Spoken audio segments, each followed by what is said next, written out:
Welcome to one of you 2.0. நாம் இந்த வீடியோவில் என்ன பார்க்க போகிறோன்னா கடம்பா கிரேவி செய்வது எப்படின்னு வாங்க நம்ம இந்த வீடியோ ஃபுல்லாக பார்க்கலாம். அதுக்கு முன்னாடி நம்ம சேனலை இன்னும் சப்ஸ்கிரைப் பண்ணாதவங்க நம்ம சேனலை சப்ஸ்கிரைப் பண்ணுங்கள். நம்ம வீடியோஸை பார்த்து லைக் பண்ணுங்கள், ஷேர் பண்ணுங்கள், மறக்காமல் கமெண்ட் பண்ணுங்கள்.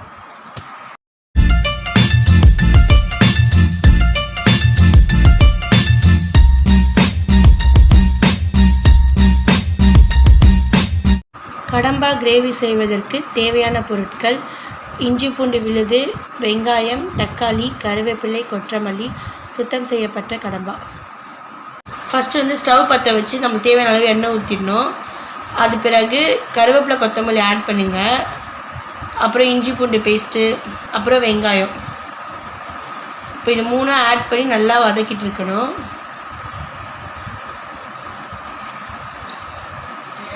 மூணும் மிக்ஸ் ஆகிற அளவுக்கு எண்ணெயில் நல்லா ஃப்ரை பண்ணுங்கள்.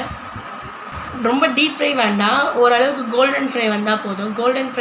கோல்டன் கலரில் ஃப்ரை ஆகிற அளவுக்கு வதக்கணும். அப்புறம் அது கூடவே தக்காளி ஆட் பண்ணுங்கள்.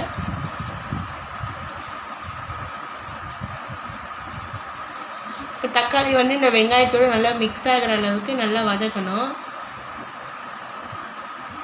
தக்காளி வெங்காயத்தோடு நல்லா மிக்ஸ் பண்ணுங்கள். நல்லா தக்காளி முழுசாக இருக்க தக்காளி எல்லாமே மசிகிற அளவுக்கு நல்லா வதக்கணும். இப்போ இது கூடவே நம்ம சுத்தம் பண்ணி வச்சுருக்க கடம்பா இருக்குல்ல, அதையும் இது கூட ஆட் பண்ணிக்கணும்.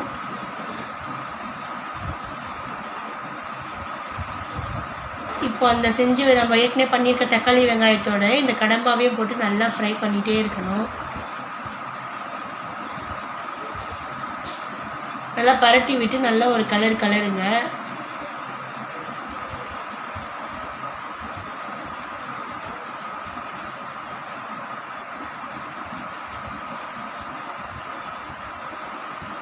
இப்போ தட்டை நம்ம திறந்து பார்க்கும்போது கடம்பாவில் இருக்க தண்ணிலாம் வெளியில் வந்திருக்கும். இந்த சமயத்தில் நம்ம நல்லா வதக்கி விடணும். கொஞ்ச நேரம் நம்ம வதக்க என்ன ஆகும்னா அந்த தண்ணி வெளியில் வர தண்ணிலாம் லைட்டாக சுண்ட ஆரம்பிக்கும். இந்த சமயத்தில் நம்ம தேவையான அளவு மஞ்சள் தூள், தேவையான அளவு பிரியாணி மசாலா ஆப்ஷனல் தான். உங்களுக்கு வேணும்னா விருப்பப்பட்டீங்கன்னா நீங்கள் போட்டுக்கலாம், இல்லைன்னா வேண்டாம். அப்புறம் தேவையான அளவு மிளகாத்தூள், சிறிதளவு உப்பு.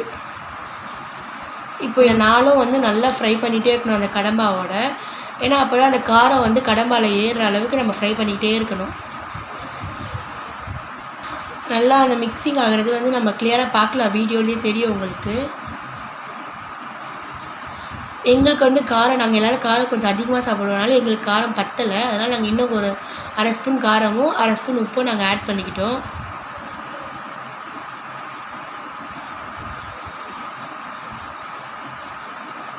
மறுபடியும் அந்த ஆட் பண்ணதில் மறுபடியும் மிக்ஸ் பண்ணணும். இதில் இப்போ பார்த்தீங்கன்னா தண்ணி சுண்டி இருக்கிறது உங்களுக்கே தெரியும், நீங்கள் பார்த்துக்கலாம். இந்த சமயத்தில் மறுபடியும் மூடி போட்டு மூடிடணும். மறுபடியும் திறந்து பார்த்தீங்கன்னா தண்ணி நல்லா சுண்டிகிட்ருக்கும். நல்லா வதக்கிட்டே இருக்க நம்ம வதக்க தண்ணியெல்லாம் சுண்டிடும். அந்த கடம்பாலேயே காரம் உப்பு எல்லாமே நல்லா ஊறி ஒரு நல்ல ஒரு ஸ்டேஜ்க்கு வந்துட்டுருக்கோம். இன்னும் கொஞ்ச நேரத்தில் நம்மளுடைய கடம்பா ரெடி ஆகிடும். அவ்வளோதான் மக்களே, நம்மளுடைய கடம்பா ரெடி ஆகிடுச்சு. ஃபைனல் ஸ்டேஜுக்கு நம்ம போயிட்டோம்.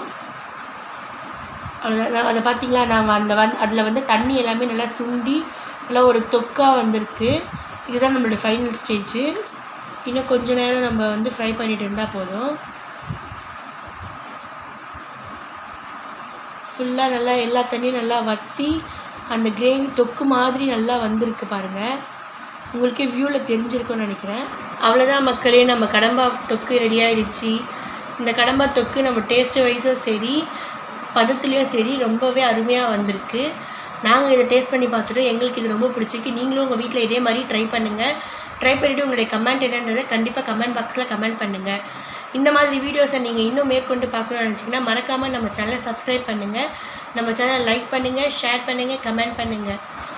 ஓகே மக்களே, நம்ம நெக்ஸ்ட் வீடியோவில் மீட் பண்ணலாம்.